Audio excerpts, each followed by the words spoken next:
જય મુરલીધર મિત્રો, હું છું વિપુલ આહિર. હાલ જે જયરાજભાઈની ધરપકડ થઈ છે ને, એની વાત તો નથી કરવી મારે, પણ એના વિશે થોડુંક કહેવું છે આહિર સમાજ અને કોરી સમાજને.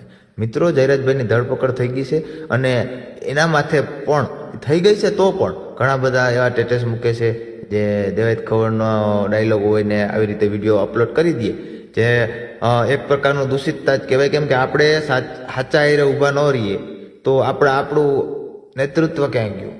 અને પેલી વસ્તુ એ છે કે હું હિન્દુ બનો પહેલાં મુસલમાનની અંદર પણ ઘણા બધા આપણી જેમ જાતિઓ હોય છે. આપણે કેમ આહિર છે, કોરી છે, રબારી છે, ભરવાડ છે, આવી રીતે એનામાં પણ હોય છે. પણ એ જ્યારે ધર્મની માથે આવે છે ત્યારે એ લોકો ઊભા રહીએ છે. એ પહેલાં મુસ્લિમ છે અને આપણે કોઈ આહિર બની જાય, કોઈ કોરી બની જાય, કોઈ રબારી બની જાય, કોઈ ભરવાડ બની જાય, કોઈ પંડિત બની જાય, તો આપણે પહેલાં હિન્દુ બનવું જોઈએ અને હંમેશા સત્ય હારે ઊભું રહેવું જોઈએ. અને આવી રીતે કોઈ પણ નબળાને હાનિ થાય ને ત્યારે આપણે એને સપોર્ટ કરવો જોઈએ કે ભાઈ તારી એ ખોટું થયું હોય તો અમે ઊભા રહેવું, બરોબર. એટલે બધાને પહેલાં હિન્દુ બનવાની જરૂર છે. બાકી આવી ફિલોસોફી ને આવા નાના ઓલામાં બધાને ખટપ કરવાની, એકાબીજા ધર્મને ઓલું કરવાની જરૂર નથી. એકાબીજાને સન્માન આપવું જોઈએ આપણે.